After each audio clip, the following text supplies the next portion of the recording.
So ayan mga kamanoy, welcome back again sa ating mga trabaho. Sa trabaho metal press tayo ngayon mga kamanoy. Season Manoy TV OFW from Japan. So ayan mga kamanoy, naglagay na nga ako ng gloves dyan. Titira na tayo mga kamanoy. Ito yung ito yung trabaho kong metal press na nakakalibang mga kamanoy. So kinuha na nga nakasama ko yung yung natin na press ko na dyan na kailangan mong mabilisang saluhin yung parts ng material na yan mga kamanoy. So ginamitan ko siya ng ayan, karton, damburo kung tawagin dito sa Japan. Ayan, ko siya, hinulmo ko siya. Ayan, nilagyan ko siya ng tape, kinatin ko yun para mansalo dun sa parts kasi nga nalalaglag yan. Kumbaga yan, mga kamanoy, yung tira kong yan sa press na yan. Nakakawili yan mga kamanoy, nakakawili, safe tayo dyan.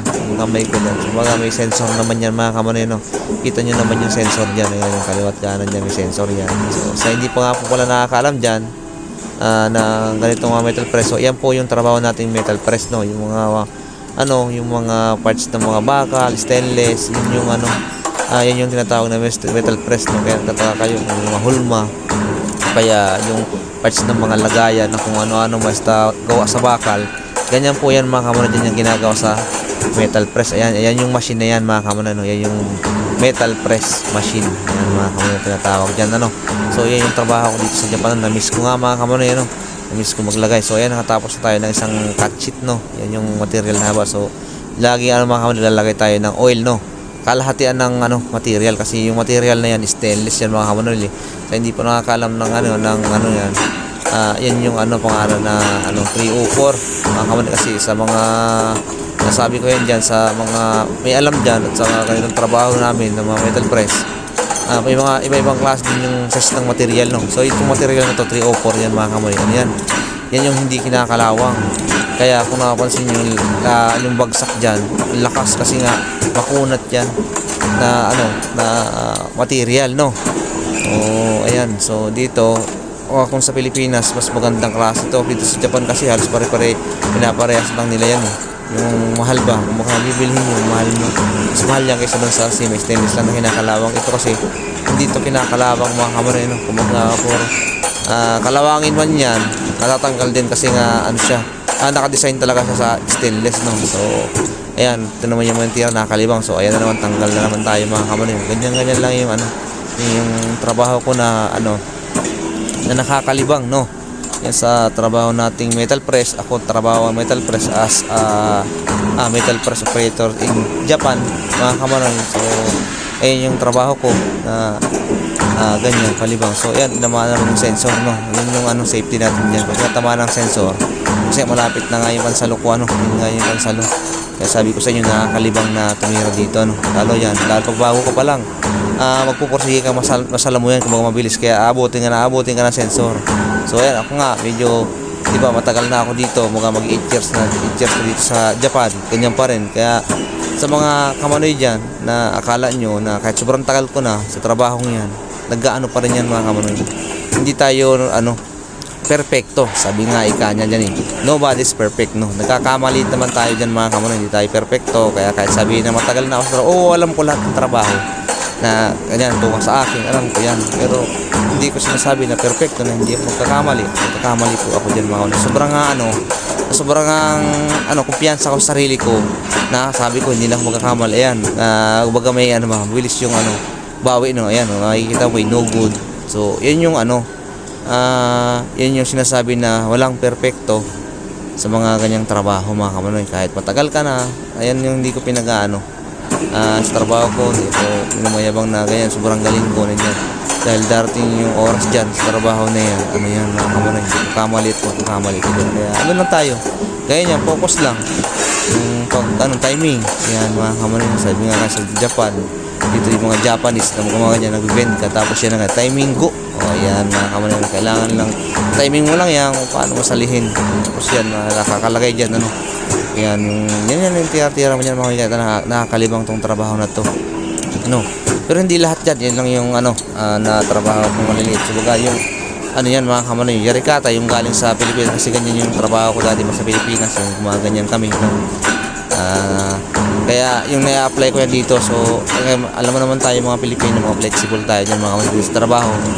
Ginagawa natin ng paraan kung paano tayo mapapabilis, kung paano tayo mapapadali sa kung ano mang gawain natin. Kasi para sa akin po, may share ko sa inyo, ayun na, yung nahihirapan ako na nagtatrabaho na ganyan. So doon tayo naghanap ako ng paraan para kung paano kung mapabilis yung aking trabaho, mga kamunay, no? So ayan, naglagay na naman ako ng oil dyan kasi panibagong material na naman tayo, no? Naubos na natin yung isang mga ilang sheet na yan, mga kamunay, marami na yan dyan. So papakita ko yan sa inyo may pagtapos niyan, no?